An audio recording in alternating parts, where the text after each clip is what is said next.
अर्थ education centre में आपका स्वागत है। यदि आरआरबी एनटीपीसी सीबीटी 2 की आप लोग तैयारी कर रहे हैं तो आरआरबी एनटीपीसी सीबीटी 2 का क्वेश्चन जो कि 19 जनवरी 2017 को हुआ था, ये सेकेंड शिफ्ट का क्वेश्चन है। तो आप लोग इसको देखकर ज़रूर जाइएगा कि किस तरह से सवाल पूछते हैं। तो चलिए हम लोग वीडियो को शुरू करते हैं। यदि चैनल को पसंद आए तो चैनल को लाइक और सब्सक्राइब करके बेल आइकन को दबाना ना भूलें। इसमें हम लोग पहले जीके की क्वेश्चन को हम लोग कवर करेंगे। देखिए इस तरह से भी ये जीके और ये जीके में भी आ जाएगा और रीजनिंग में भी आ जाएगा। तापमान है थर्मामीटर, तो घड़ी के लिए क्या होगा? तो समय होगा घड़ी के लिए और तापमान से थर्मामीटर नापा जाता है। तो इस तरह से इसका आंसर हो जाएगा टाइम।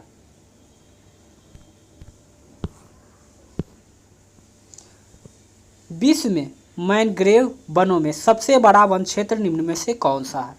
पूछा है विश्व में मैनग्रोव वनों की सबसे बड़ा वन क्षेत्र। तो विश्व में जो है मैनग्रोव वनों का सबसे बड़ा वन क्षेत्र जो होता है वो है पश्चिम बंगाल में जो है सुंदरबन डेल्टा।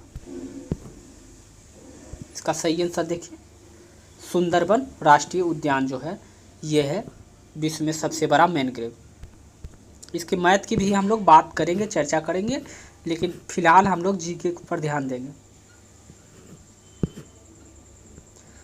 भारतीय रेलवे के अंतर्राष्ट्रीय पर्यटक ब्यूरो सुविधा डैश में उपलब्ध नहीं है। तो चेन्नई में उपलब्ध है, तिरुवनंतपुरम में जो है ये उपलब्ध नहीं है। इसका आंसर हो जाएगा 2। डैश एक भारतीय हल्के लड़ाकू विमान का नाम है। तो याद रखिएगा इसका सही आंसर होता है तेजस। तेजस जो है भारतीय स्वदेशी हल्के लड़ाकू विमान है।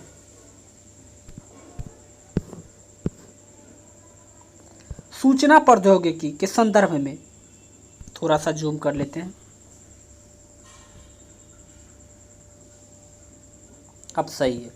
सूचना प्रौद्योगिकी के संदर्भ में नई उपयोगी जानकारी प्राप्त करने के लिए पहले से मौजूद बड़े डाटाबेस की जांच की प्रक्रिया को डैश कहा जाता है। तो इसको माइनिंग कहा जाता है। इसको क्या कहा जाता है? माइनिंग कहा जाता है। ये कंप्यूटर से रिलेटेड क्वेश्चन है। ये रीजनिंग का है और ये मैथ का है, आप लोग देख सकते हैं।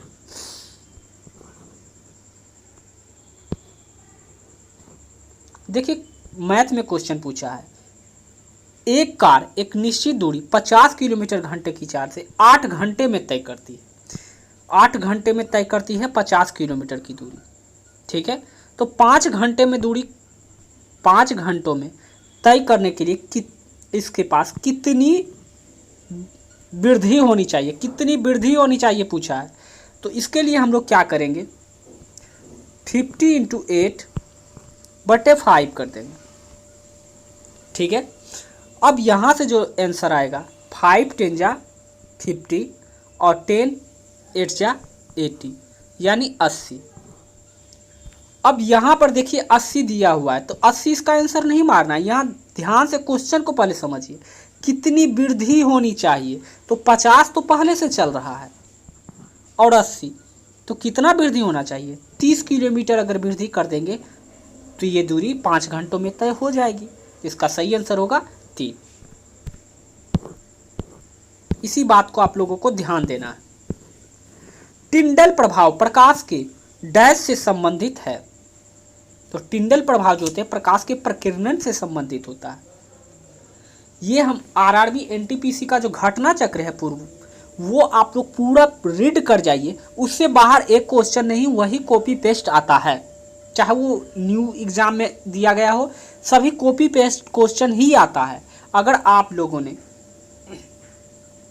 2001 से लेकर 2019 तक पढ़ लिया आपने घटना चक्र का सीरीज, तो आप लोग को क्वेश्चन 100% उसी से आएगा। और करेंट अफेयर का वेटेज बहुत ज़्यादा होगा, 10 करेंट अफेयर होता है। आप लोग इस वीडियो के माध्यम से देख सकते हैं, एनालिसिस कर सकते हैं। ये डीआई है, डीआई भी हम लोग मैथ में इसको करेंगे, हम लोग अलग से इसका वीडियो हम लोग बना देंगे। अभी फिलहाल जीके का हम लोग कर रहे हैं। रीजनिंग का हम पूरा करेंगे। देखिए पुस्तक है लेखक, पुस्तक लेखक है तो सिनेमा का क्या हो जाएगा, निर्देशक हो जाएगा, डायरेक्टर।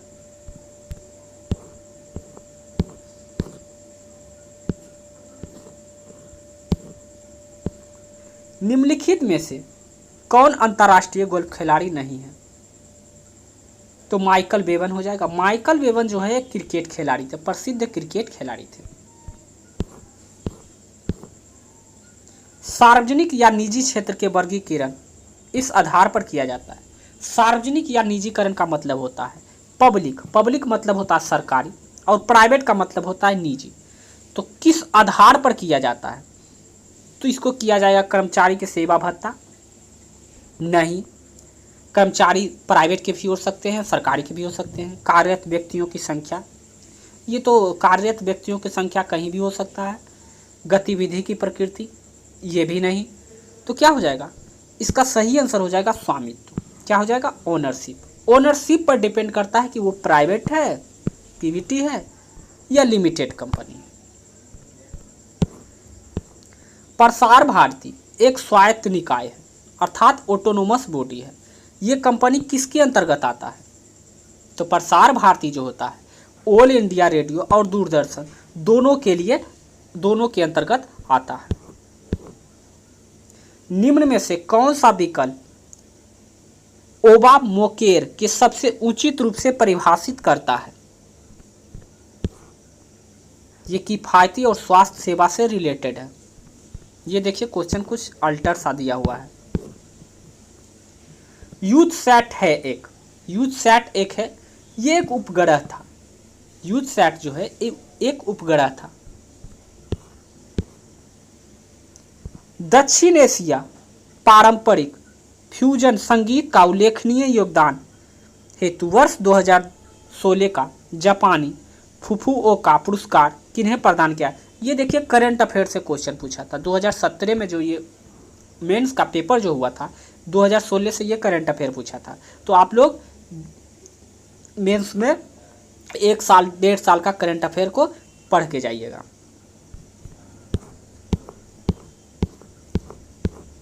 ये रीजनिंग का क्वेश्चन है सभी।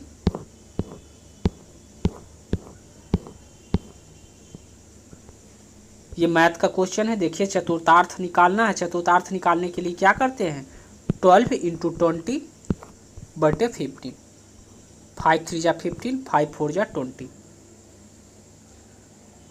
3 4 जा 12, 4 4 जा 16। इस तरह से इसका आंसर आ जाएगा डी।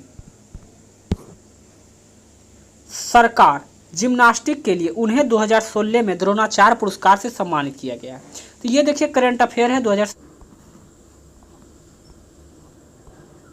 अगला सवाल है, किसी विद्युत सर्किट को दो बिंदुओं के मध्य इकाई आवेश का स्थानांतरण में हुआ कार्य क्या कहलाता है। तो किसी विद्युत सर्किट में दो बिंदुओं में हुआ मध्य इकाई आवेश में स्थानांतरण को विभवांतर कहा जाता है।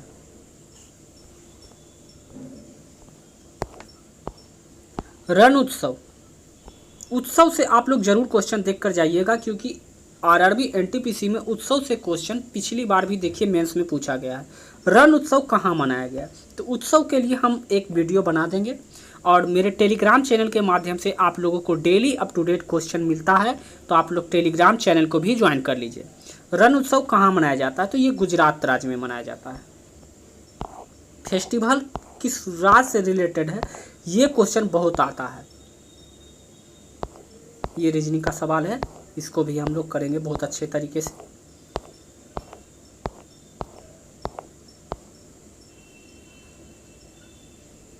देखिए क्या है, परपोषित पोषण के लिए एक पद्धति नहीं है। परपोषी उसको कहते हैं जो अपना भोजन के लिए दूसरे पर निर्भर होता है, उसको परपोषी कहते हैं। और यहाँ कह रहा है नहीं है, पद्धति नहीं है, तो परजीवी है, तो परजीवी दूसरे पर निर्भर करते ही हैं। तो यहाँ पर परपोषी पोषण की एक पद्धति नहीं है, तो ऑटोप्सी हो जाएगा, अर्थात स्वचालित जो होगा परपोषित पर आश्रित नहीं होगा। मृत पोषित भी क्या होता है, दूसरे के लिए आश्रित होता है। भारतीय कृषि अनुसंधान परिषद, ठीक है, ICAR का मुख्यालय कहाँ स्थित है? तो ये न्यू दिल्ली में है। तो ये देखिए कृषि अनुसंधान है, वनस्पति अनुसंधान है, ये सभी जो जितने भी है इस प्रकार के सभी आप लोग उसको याद कर लीजिए, क्योंकि क्वेश्चन यहीं से बनेंगे। जिस रासायनिक अभिक्रिया में उष्मा निकलती है उसे डैश अभिक्रिया कहा जाता है। तो क्या कहा जाता है? उष्मा क्षेपी अभिक्रिया कहा जाता है। इसका आंसर ए। ये क्वेश्चन हमारे चैनल के माध्यम से कराया जा चुका है। भोजन नली की दीवारों को संकुचन और प्रसरण को डैश गति कहा जाता है। तो इसको क्या कहा जाता है? क्रमांकुचन कहा जाता है।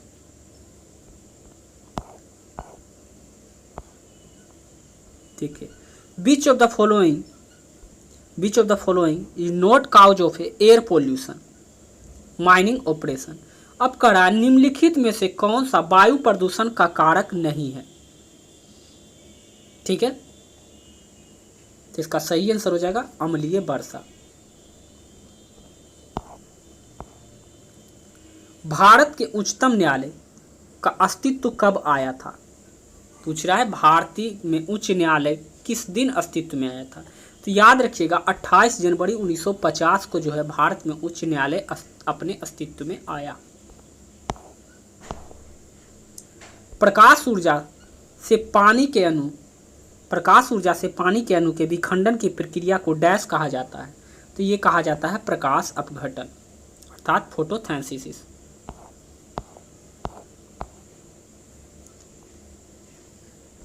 निम्नलिखित में से कौन सा नाम आर्थिक सिद्धांत से संबंधित नहीं है? तो ये हो जाएगा नील्स हेनरिक डेविड बोर जो है इससे संबंधित नहीं है। ठीक है, नील बोर जो है आर्थिक सिद्धांत से संबंधित नहीं है।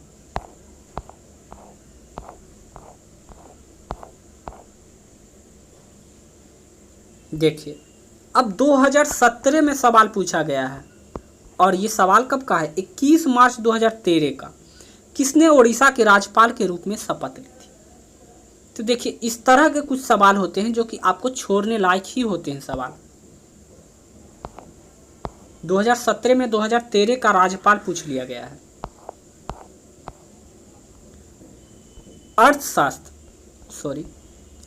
अर्थशास्त्र बहुत गहरी, लंबी और दर्दनाक मंदी को डैश कहा जाता है। अर्थात अर्थशास्त्र के शब्दों में मंदी को क्या कहा जाता है? तो मंदी को जो है डिप्रिसिएशन कहा जाता है। एप्रिसिएशन का मतलब होता है बढ़ना, डिप्रिसिएशन का मतलब होता है घटना, यानी मंदी की ओर घटना। और इन्फ्लेशन और डिफ्लेशन का मतलब अलग होता है। सिलिकॉन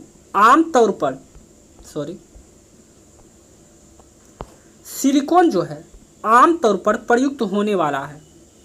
तो इसका सही आंसर हो जाएगा ए, अर्धचालक है। सिलिकॉन जो होता है सेमीकंडक्टर होता है।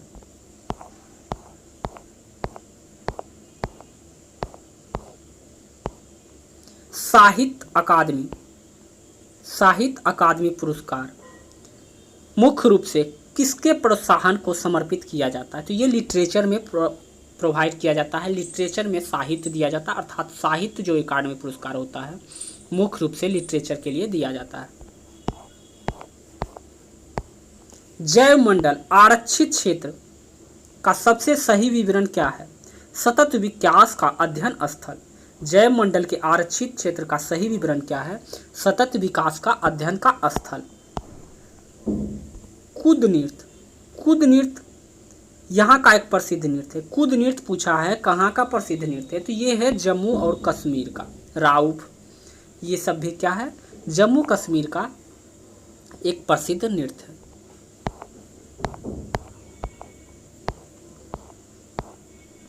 डैश एक अर्ध लग्जरी पर्यटन ट्रेन है। डैश एक अर्ध लग्जरी पर्यटन ट्रेन है। तो पर्यटन ट्रेन कौन सा है? Desert circuit. ठीक है, डिजर्ट सर्किट जो कि राजस्थान के जैसलमेर से चलाया गया था।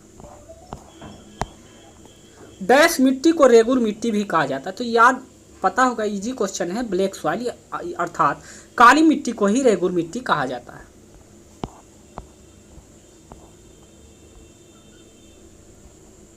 अब देखिए क्या है, सकल घरेलू उत्पाद अर्थात जीडीपी एक निश्चित अवधि के दौरान डैश का कुल मूल्य है। तो सभी वस्तु सेवा के उत्पादन अथवा बिक्री के कुल मूल्य के बराबर होता है। स्वतंत्रता संघर्ष के दौरान हुए असहयोग आंदोलन की परिकल्पना में यह शामिल नहीं था। तो क्या था?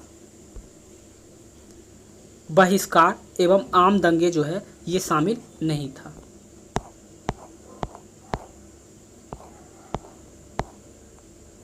ये भी बहुत बार क्वेश्चन पूछा जा चुका है। बौद्ध तीर्थ स्थान दांत का मंदिर कहाँ स्थित है? तो ये श्रीलंका में स्थित है। ये क्वेश्चन बहुत बार रिपीट हो चुका है।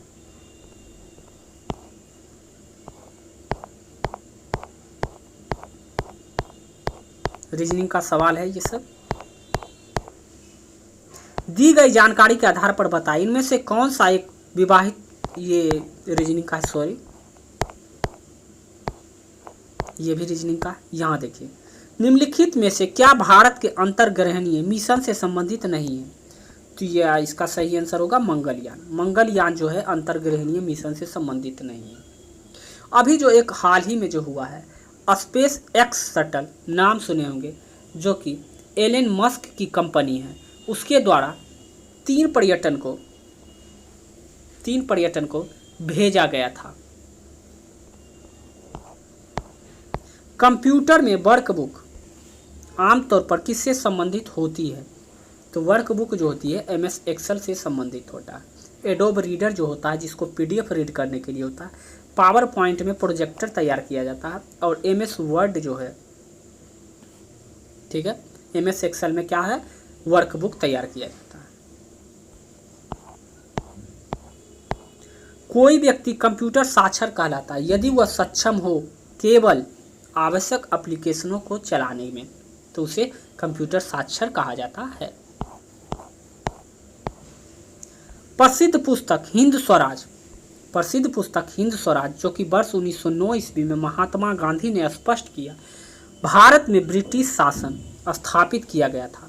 तो भारतीयों के सहयोग से। राजस्थान के रणथंभौर, आप लोग जानते होंगे राजस्थान का रणथंभौर एक नेशनल पार्क जो प्रसिद्ध है, बाघिन, जिसका देहांत अगस्त 2016 में हुआ था, उसका नाम क्या था? तो ये जो करंट अफेयर है 2017 में पूछा गया था, तो ये इतना इम्पोर्टेंट है नहीं। डैश भारत के सर्वोच्च विधायी निकाय हैं। डैश भारत का सर्वोच्च विधायी निकाय होता है। याद रखिएगा, विधायी निकाय पूछा है, तो विधायी निकाय जो होता है संसद होता है, ठीक है। भारत का सर्वोच्च विधायी निकाय जो होता है वो संसद होता है, ठीक है। और कार्यपालिका का हो जाएगा राष्ट्रपति। ये देखिए कंप्यूटर से क्वेश्चन है, यहाँ पूछा गया है वर्ड टेक्स्ट डॉक्यूमेंट में संपादित करते समय कॉपी और पेस्ट करने का कुंजी कौन सा है शॉर्टकट की? तो Ctrl+C से जो होता है वो कॉपी होता है और Ctrl+V से जो होता है वो पेस्ट होता है।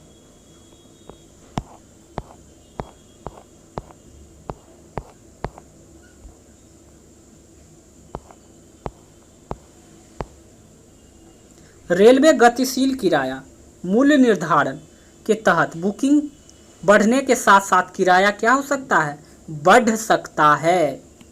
याद रखिएगा। कबड्डी किस राज्य का आधिकारिक खेल नहीं है? तो राजस्थान का जो है आधिकारिक खेल कबड्डी नहीं है, तो इसका आंसर हो जाएगा 1। जबकि तमिलनाडु, तेलंगाना, पंजाब ये सभी राज्य का आधिकारिक खेल है। नेताजी सुभाष चंद्र बोस क्रीड़ा संस्थान अर्थात खेल स्टेडियम कहाँ स्थित है? इसका सही आंसर होगा पटियाला में, पंजाब के पटियाला में है।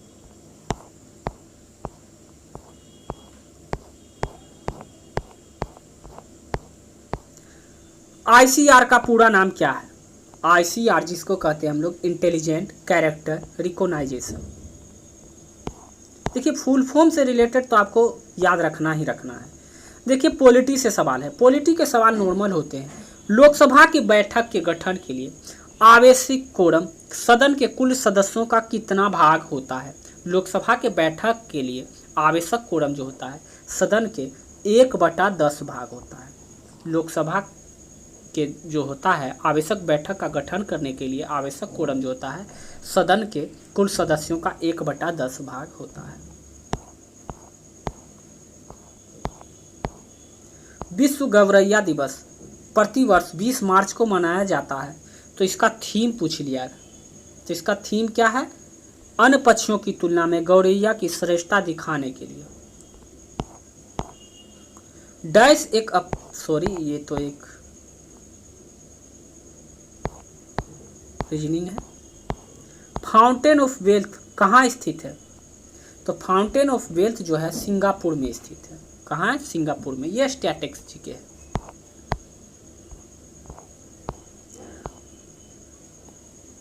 अब देखिए क्या कर रहा है। ओजोन में मोलिकुलस, ओजोन में जो है ऑक्सीजन के डैश परमाणु होते हैं। तो ओजोन में क्या होते हैं? O3 होते हैं। कितने होते हैं परमाणु? 3। तो इस तरह से इसका आंसर हो जाएगा ए। इनमें से कौन सा तंतु बाकी 3 से अलग है? मगरमच्छ, कछुआ और मेढक। अगर बात करें मगरमच्छ, कछुआ और मेढक का तो ये उभयचर है, जबकि समुद्री घोड़ा इसमें से अलग है।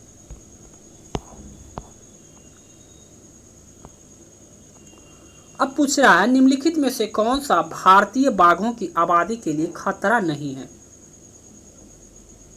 इसका होगा वन्यजीव मलयार का संयोजन।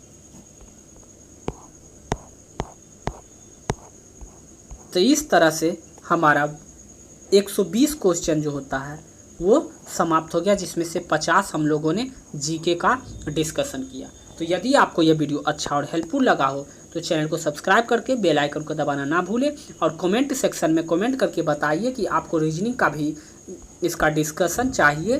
तो आप लोग कमेंट सेक्शन में कमेंट करके हमें बताइए। तो मिलते हैं हम लोग नेक्स्ट वीडियो में।